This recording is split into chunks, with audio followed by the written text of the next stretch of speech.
ntidusubizwe inyuma n'umurage w'abatubanjirije. Imbuto zitoshye ni izina ryiza cyane, kuko iyo urubuto rutoshye ni urubuto ruba rwahaye icyizere cyo gukura neza. Icyo twebwe turiho dukora ubu ngubu, turiho turarwuhira kugira ngo rurusheho rukure neza, ruzatange izindi mbuto nziza, ruzaveho izindi mbuto nziza. Mwebwe mugomba kuba that spirit, ibyo tubaha n'ibyo mwakira bigomba kuzagera ku ntego. Siko bimeze?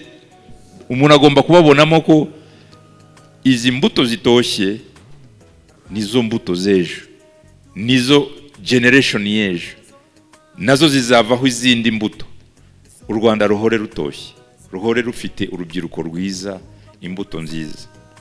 Ni nako byagendaga kera. Mwebwe muri abantu bita buriya mwebwe muri abantu bita indirira rugamba.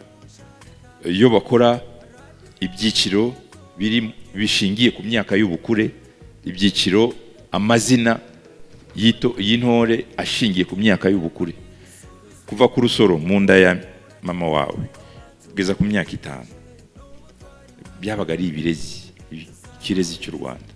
Kuva ku myaka 6 kugera ku myaka 12 nibo bitaga imbuto z'u Rwanda, imbuto. Ariko urumva hari n'ushobora kugira imbere gato, ariko niko. Ariko kuva ku myaka 13 kugera ku myaka 18, ubwo ndi kuvuga babitaga indirira rugamba. Ni icyiciro cy'imyaka y'ubukure, tumbyuke neza. Indirira rugamba rero nakundaga iryo zina kuko nukuririra kujya ku rugamba, nukuririra kureba abakuru bawe icyo bagezeho, ese wowe nawe uzakigiraho gute?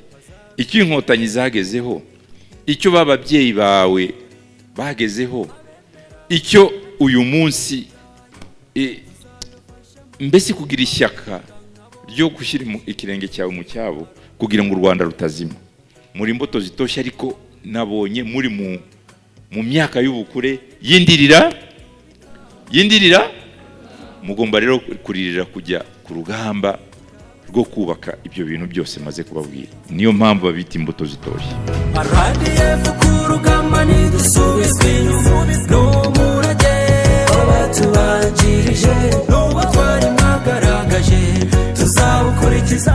RDF twihaye intego, RDF ku rugamba ntidusubizwe inyuma n'umurage w'abatubanjirije, n'uwo twari mwagaragaje tuzawukurikiza. Muri iki kiganiro tumaze kumva muri kano kanya, ikintu cyankoze ku mutima cyane ni uruhare rwanjye nk'urubyiruko mu kwagura igihugu no mu gufasha bagenzi banjye, atari inyungu zanjye gusa ahubwo kuri bagenzi banjye. Ni iki nabafasha kugira ngo igihugu cyacu gikomeze gutera imbere, haba mu buryo bw'umutekano ndetse no mu iterambere 2050.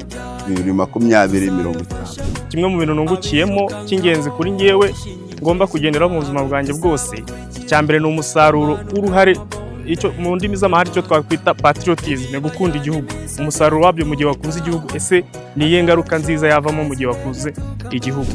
Nungukiyemo byinshi, numvishe ukuntu u Rwanda rwibohoye, numva ukuntu rwavuye mu icuraburindi rukaba rugeze aho rugeze ubu ngubu, kandi numva n'ukuntu u Rwanda kuri ubu ngubu tugomba gushyira hamwe twese nk'urubyiruko, tugafatanya mu guteza imbere u Rwanda, twirinda kunywa ibiyobyabwenge. Umuntu abashe kuba nasobanukirwa ijambo Rwanda ko ari ukwaguka cyangwa gukura kw'igihugu, mbashe no kuba nasobanukirwa urugendo inkotanyi zakoze zigira ngo zikure igihugu cyacu mu icuraburindi. Cyari ikiganiro cyiza kandi cyari ikiganiro nkatwe nk'urubyiruko byaduhaga motivation yo kuba twagumya gukunda igihugu ndetse no kugikorera. Murakoze. Twebwe nk'imbuto zitoshye tubafitiye imyenda, kandi nzi neza ko tugiye kubishyira mu bikorwa ibyo twumvikanye.